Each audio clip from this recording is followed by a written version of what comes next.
gather here and worship you. As we dive into your word, speak to us, Lord. Give us that which we don't even know we need yet.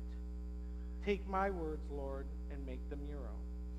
In Jesus' name, amen. So we're continuing our series looking through 6 of the 7 miracles of Jesus in the book of John, in the Gospel of John. We have already looked at 2.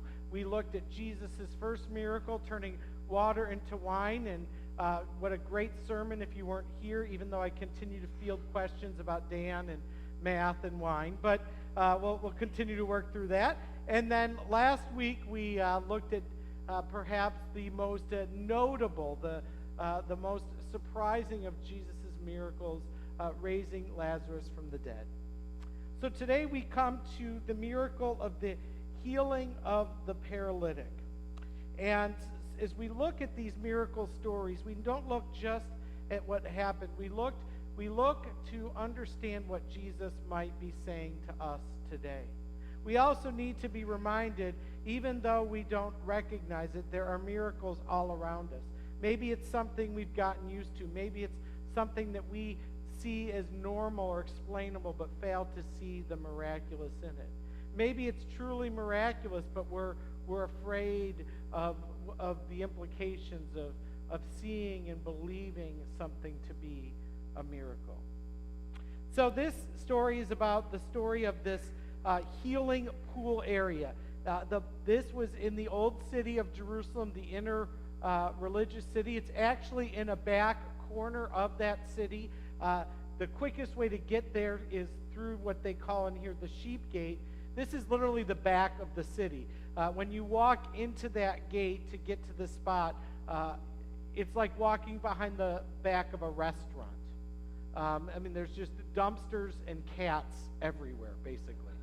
And so you go into this part of the old city, and again, this still stands. These 5 pools still exist. They're still there today, although not in their exact form in this corner of the old city. There's not water in most of them, not much water in them. They filled from rainfall. They filled from below. You can actually climb down to them because they're at different levels. You can climb down to these different pools. At least I think you can. There were stairs. And so, and I'm still allowed in Israel, so it couldn't have been that big of a breaking the rule. But you can climb down these stairs, and so I did to kind of look and see, to understand how this happened. And this was a pool of healing for them. This may sound strange for us, but if we look at all of history, if we even look at our life today, we look for lots of different and unique and natural ways for healing. I lived in Colorado for 8 years, right near a town called Manitou Springs, that people would come and sit in the natural springs because it was believed that the particular minerals in that spring, as they sat and as they drank that water, could cure mental illness. We go and we try different treatments and oils and scents to find a healing the natural way. Many of you grew up not using NyQuil or DayQuil. It might have been rum or whiskey or something else, right? We have had so many of these different ways that we look for healing besides the modern medicine that we get to experience today. All of this comes from God, whether we were able to think of it because of the power that God has put in our brains, or whether this is a natural thing created. It all comes from God. So it's not unusual that they did this, but they went to this pool to be healed. Now, here's how this worked. There were 5 pools, and occasionally the pools would begin to bubble up. All right? And the belief was that the bubbling was caused by an angel. And so when the pools would begin to bubble up, whoever got in first was healed. This is an important part of the story. Whoever got in first was healed. So this place was a place of hope. It spoke of the possibility of miraculous healing. It spoke of that. But at best, it was sporadic. At worst, it was wishful thinking. But these people would come, people of all types, not just the Jews. In fact, percentage-wise, we have reason to believe that it was mostly non-Jews who would come to this spot. But they would come for every ailment you could think of, from small to large, from insignificant to significant, from ailments that were brand new to ailments like it says here, this man was paralyzed for 38 years. We don't know how old he was, whether he was born paralyzed and was 38, or whether maybe he was 50 and was, we don't know. We don't know any of that per se, but we know that this is an issue that he's had for a long time. And so people would go for healing. When Jesus hears his story, he asks him this question in verse 6. It's an absolutely ridiculous question. Do you want to get well? I mean, really, what kind of question is that? He's been this way for 38 years. He's been lying by the pool day in and day out for who knows how long. It doesn't sound like anyone with their right mind would wish to be paralyzed. What do you mean, do I want to be well? It's a ridiculous question, but it gets at something deeper that we will talk about in a couple minutes. And then the man, in response, he begins to defend himself. He begins to justify himself. He explains this difficult story about how these people are rushing to get his spot, that they're being less gracious than people running into a Walmart on Black Friday. And he has all of these stories, all of these excuses for why he's not already well, all of this blame. And truth be told, I think we do that. When we're struggling with something, maybe it's a physical ailment, maybe it's an emotional struggle, maybe it's even an intellectual one, maybe it's a relational one or a spiritual one. When we have these things and we think about wellness, being healed, being whole, a lot of times we make up a lot of excuses. Well, I'll be fine, or, well, there's bigger problems.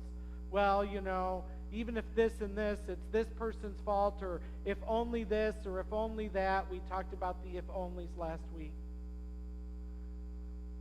But it's a pretty simple question. Do you want to be well? So after he makes all of his excuses, after he tells all his stories, he never even answers the question, by the way. Jesus does the unthinkable.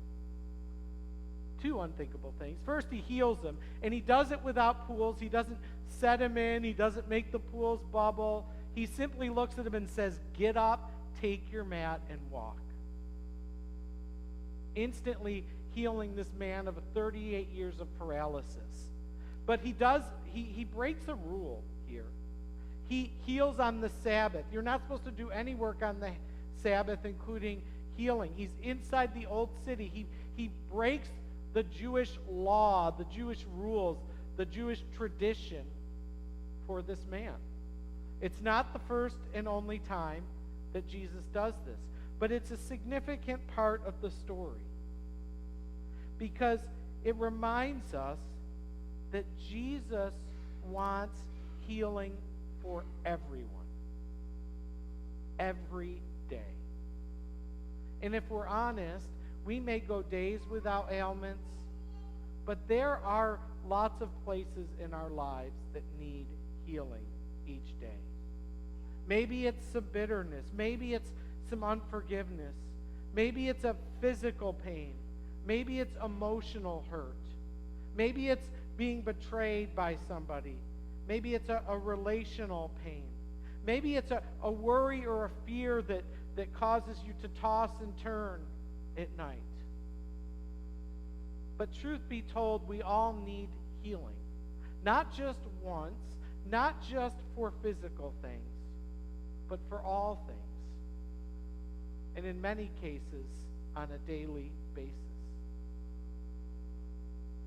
And Jesus wants us to be whole. Jesus wants to heal us. Jesus wants to heal me. Jesus wants to heal you. And so this is more than just a story of a man who got to walk. story of Jesus who offers healing to all of creation. That Jesus wants us to be well. That's a desire of the heart of God for all of his children. And again, as parents, do we desire anything else for our children other, perhaps most and foremost, that they would be well? That when people we love hurt, we hurt.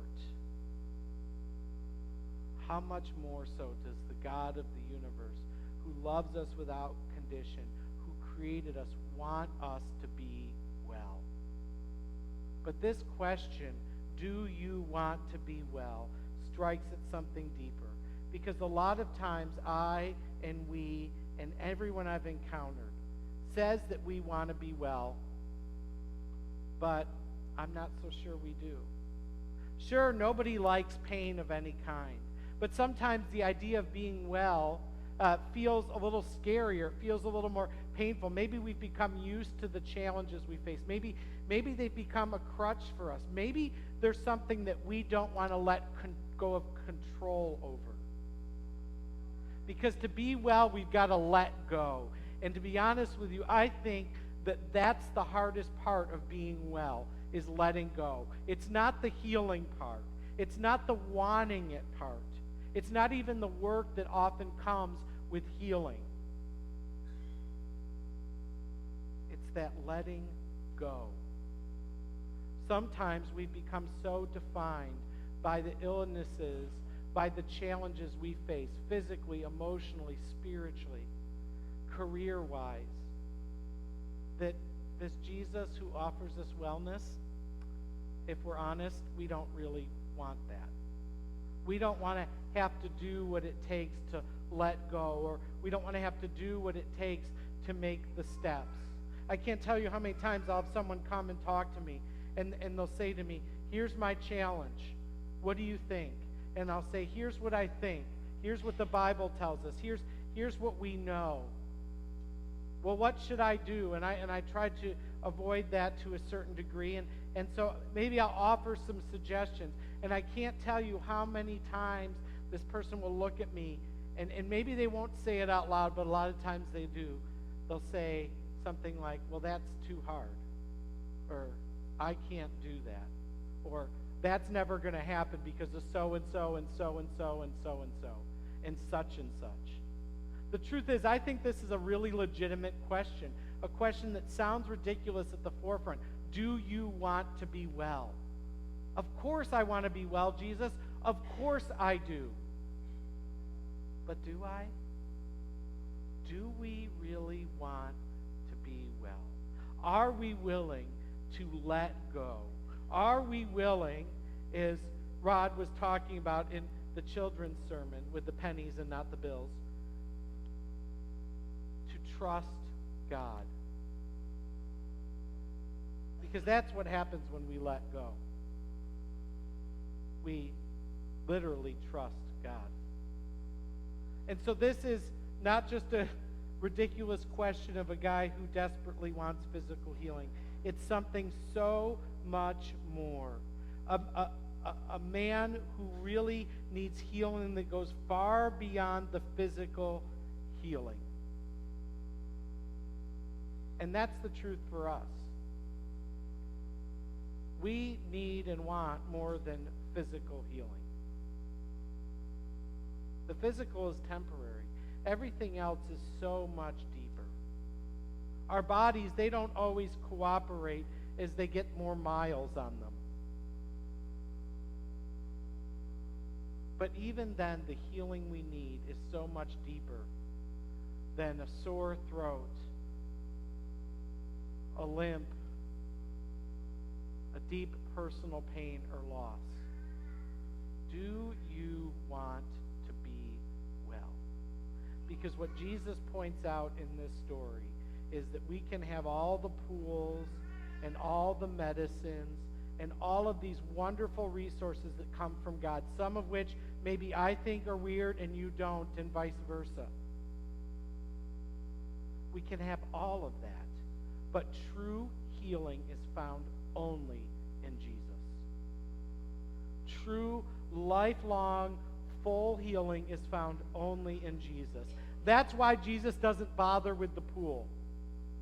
Because he's doing more than healing somebody. He's doing more than performing a miracle. He's asking an important question, and he's giving us the answer. That healing is found only in Jesus. That this abundant life that's promised to us by Jesus is only possible when we're healed. And it's only possible through Jesus. And so if we're looking for healing just from our own means alone, whether a verified science of medicine or something that we read on the internet that may not be quite scientific, real healing still only comes from Jesus. The cold may go away, the limp may go away, but there's always something deeper. And it needs Jesus. I've seen some miraculous things happen physically to people. I've seen doctors be dumbfounded. I've seen healing experienced in ways that we would never imagine. But you know what's more powerful that I've seen? Is when you see somebody go through healing in Jesus that's much deeper than the physical pains of life. You see something change in the tint and the brightness of their eyes. You see something different in the way that they walk. You see something different in the way that they see their situation, in the way that they see the world.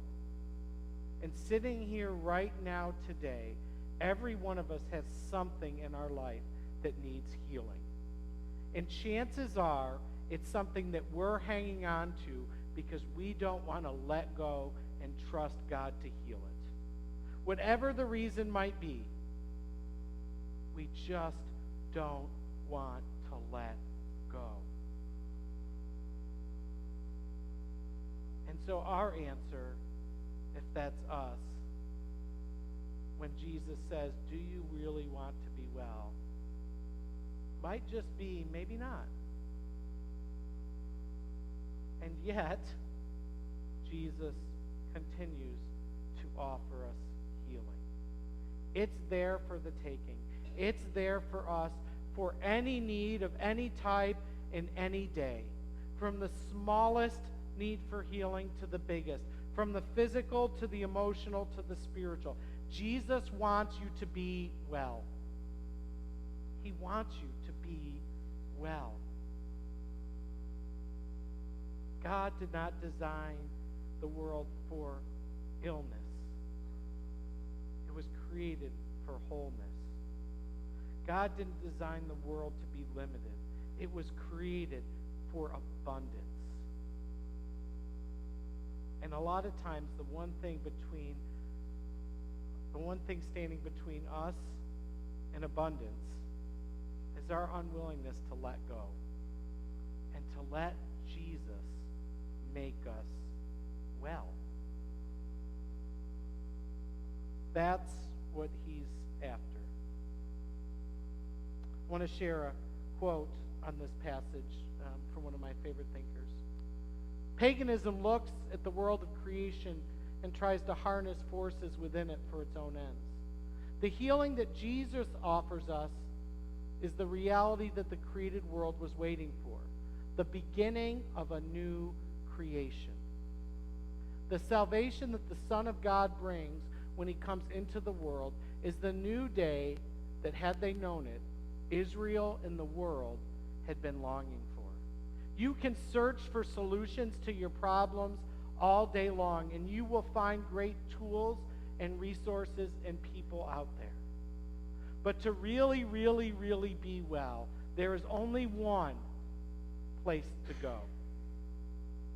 And that's to Jesus. Not just when something happens, but in each day. Do we really want to be well? Let's pray. God, we thank you for these miracles, for the way in which Jesus challenges us, and perhaps some of the most subtle and confusing ways. We thank you that you are a God of healing, wholeness, and abundance. And God, as we live in a world and walk in a life that feels very different than healing, wholeness, and abundance, may we look to you. May we let go. May we trust you and hand all those things over to you that need healing. May we embrace, may we desire the wellness that can be found only in Jesus, in whose name we pray.